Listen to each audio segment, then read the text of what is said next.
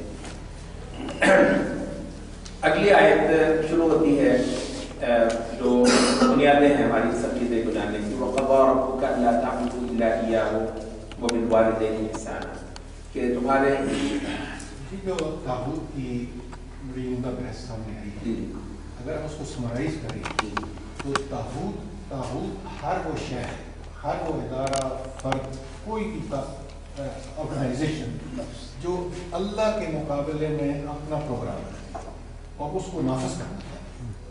گویا تاغوت کوئی نظریہ بھی ہو سکتا ہے, فرد بھی ہو سکتا ہے, ادارہ بھی ہو سکتا ہے, یعنی جو اللہ کے مقابلے میں اپنا پروگرام رکھتے ہیں, چاہے کہ اس کو نفس بھی ہو سکتا ہے. نفس بھی ایک, ہاں آپ نے یہ بہت ایک اچھا سوال اٹھایا ہے. نفس بھی ہوتا ہے لیکن ایک خاص سینس میں ہوتا ہے, اور یہاں پر جو ایک خلط مبصرہ پیدا کر دیا ہے کچھ قرآن پڑھانے والے سلسلوں کے اندر, وہ بہت نقصان دہ. بھائی کہ جی نفس کی پیروی کرنا جو ہے نفس کی عبادت ہے, یہ مطلب طور پر یہ بات صحیح نہیں. کیا مطلب ہے, آپ کوئی جب سے گناہ کرتے ہیں تو کیا وہ نفس کی پیروی نہیں کرتے؟ نفس کی پیروی کرنے کی بنا پر آپ گناہ کرتے ہیں نا, تو اس کا تو مطلب پھر یہ ہوا کہ ہر گناہ کی شرک کو. اب یہ مطلب کس کا ہے؟ یہ خوارج کا مطلب, یہ صرف اور صرف خوارج کا مطلب ہے. جی تاغوت اور الہ میں کیا جو الہ باطل ہے وہ تاغوت ہے, اور جو الہ حق ہے وہ اللہ رب العزت ہے. تو الہ کا اطلاق جو ہے وہ الہ حق پر بھی ہوتا ہے اور الہ باطل پر بھی ہوتا ہے, جبکہ تاغوت کا صرف الہ باطل پر ہوتا ہے. ہم اس سوال کو اللہ کی صفات کی روشنی میں فرق ڈال سکتے ہیں کہ صفات میں وہ بہت بلند و بالا ہے, سمیع ہے, حکیم ہے, عادل ہے, جبکہ تاغوت میں یہ ساری صفات الہ والی موجود ہیں کہ وہ سمیع اور علیم نہیں ہے. میں اس طریقے سے آپ کر سکتے ہیں, لیکن اگر آپ اس کو موٹا سے یہ کہیں کہ جو باطل طور پر جس کو الہ بنا دیا گیا ہے وہ تاغوت ہے, اور جو حق الہ ہے وہ ایک ہی ہے, وہ اللہ. صحیح ہے, تو ایک چیز کو مختلف ہے. اگر دوسرا جو ہے یہ زیادہ بہتر آپ کا کہنا جو ہے یہ زیادہ بہتر ہے, اس کی ڈیفینیشن جو ہے کہ الہ واحد جو ہے وہ تو حقیقتاً وہی ہے, باقی ساری چیزیں تاغوت. جی